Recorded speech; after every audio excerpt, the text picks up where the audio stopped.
એક મહત્વપૂર્ણ સમાચાર મળી રહ્યા છે રાજ્યના ખેડૂતો માટે। રાજ્યમાં વીજ સંકટ વચ્ચે ખેડૂતો માટે મહત્વપૂર્ણ નિર્ણય લેવામાં આવ્યો છે। ખેડૂતોને વીજળી પૂરતી નહોતી મળી અને એટલા માટે માંગણી હતી। રાજ્યમાં વીજ સંકટ વચ્ચે ખેડૂતો માટે મહત્વપૂર્ણ નિર્ણય રાજ્ય સરકારે લીધો છે। રાજ્ય સરકારે ખાતરી આપી હતી। રાજ્યના ઉર્જા મંત્રી કનુ દેસાઈએ નિવેદન આપ્યું છે। યુક્રેન રશિયાના યુદ્ધના કારણે ગેસ સપ્લાયમાં સમસ્યા હતી। રાજ્યમાં હવે સમસ્યાનો નિવેડો લાવવામાં આવશે એવી ખાતરી ઉર્જા મંત્રીએ આપી છે। આવતીકાલથી રાજ્યના ખેડૂતોને 6 કલાક વીજળી મળશે અને 6 કલાક દરમિયાન ખેડૂતોને વીજળી મળવાના કારણે ખેડૂતોને લાભ થશે તેવું ઉર્જા મંત્રી કનુ દેસાઈએ નિવેદન આપ્યું છે।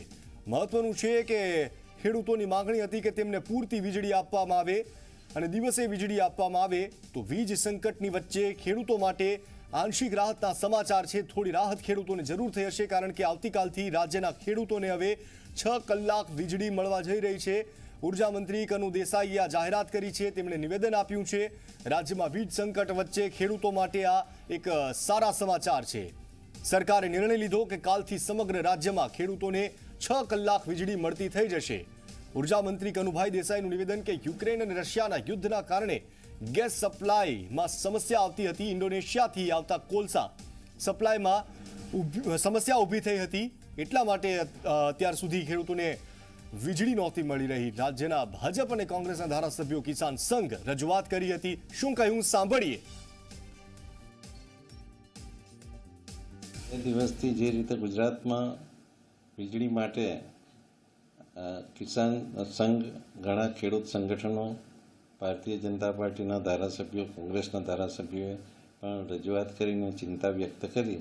એના માટે મારે એટલું જ જણાવવાનું છે કે ઇન્ડોનેશિયામાંથી આવતા કોલસાના સપ્લાયમાં જે અસ્થિરતા સર્જાઈ ત્યારથી અને ત્યાર પછી આ યુક્રેન અને રશિયાના યુદ્ધને લીધે ગેસ સપ્લાયમાં પણ એકદમ ઊંચો ભાવ વધારો થયો। એના લીધે થોડો ચિંતાનો વિષય બન્યો છે। પરંતુ ગુજરાતના બધા ખેડૂતોને માનનીય ભૂપેન્દ્રભાઈ પટેલની સરકાર તરફથી હું ખાતરી આપવા માગું છું કે આપણા ખેડૂતોને કોઈ પણ રીતે નુકસાન થશે નહીં અને બધા ખેડૂતોને 6 કલાક માટે સતત કન્ટિન્યુઅસ પાવર આપવા માટેનો નિર્ણય કર્યો છે અને એ પાવર કાલથી જ શરૂ થઈ જશે અને અઠવાડિયા સુધી એ ચાલશે। તો આવતીકાલથી વીજ સપ્લાય પૂરી પાડવામાં આવશે। 1 અઠવાડિયા સુધી આ સપ્લાય પૂરી પાડવામાં આવશે અને ત્યાં સુધીમાં સરકાર બીજી વ્યવસ્થા કરી લેશે।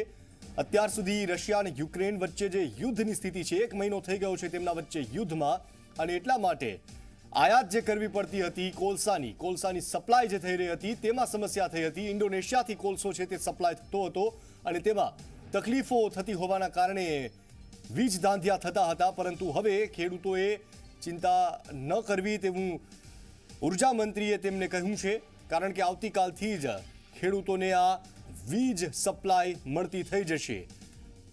અઠવાડિયા સુધી તેમને આ વીજ સપ્લાય મળતી રહેશે અને એટલો જથ્થો, પર્યાપ્ત જથ્થો છે તે કોલસાનો અત્યારે સરકાર પાસે ઉપલબ્ધ થઈ ગયો છે અને ત્યાં સુધીમાં 1 અઠવાડિયાની અંદર સરકાર બીજી વ્યવસ્થા પણ કરી લેશે। એટલે હવે ખેડૂતોએ વીજ સંકટનો સામનો નહીં કરવો પડે।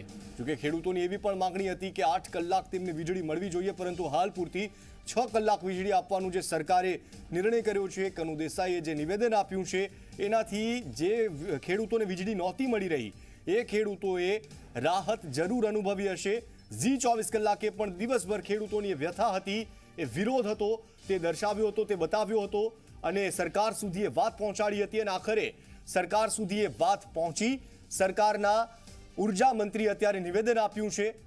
આજે જ આ મુદ્દા પર પ્રવક્તા મંત્રી જીતુ વાઘાણીએ પણ વાત કરી હતી મીડિયા સાથે અને અત્યારે કનુભાઈ દેસાઈએ પણ હૈયાધારણા આપી છે અને જાહેરાત કરી દીધી છે કે આવતીકાલથી જ વીજળી આપવાની શરૂઆત કરી દેવામાં આવશે। ઉદ્યોગોના પાવર સપ્લાયમાં કાપ મૂકી અને ખેડૂતોને વીજળી આપવામાં આવશે। ખેડૂતોનો એવો પણ સવાલ હતો કે ખેડૂતને સિંચાઈ માટે વીજળી ન મળે તો પછી ઉદ્યોગોને કઈ રીતે વીજળી આપી શકાય? તો ઉદ્યોગોનો જે વીજળીનો સપ્લાય છે તેના પર કાપ મૂકી અને ખેડૂતોને વીજળી આપવામાં આવશે। ખેડૂતો સિંચાઈ કરી શકે, પાકને પાણી પાઈ શકે એટલા માટે હવે ખેડૂતોને વીજળી આપવાનો નિર્ણય રાજ્ય સરકારે કર્યો છે જે અત્યાર સુધી છેલ્લા કેટલાક સમયથી તેમાં તકલીફો ખેડૂતોને પડી રહી હતી। ખેડૂતોની એવી પણ ફરિયાદ હતી કે વીજળી આવજવ કરતી હોવાના કારણે તેમની મોટર બળી જાય છે, ખેડૂતોને નુકસાનીનો સામનો કરવો પડે છે। જો કે હવે સરકારે વ્યવસ્થા કરી આપી છે અને આવતીકાલથી 1 અઠવાડિયા સુધી વીજ સપ્લાયમાં કોઈ તકલીફ નહીં થાય।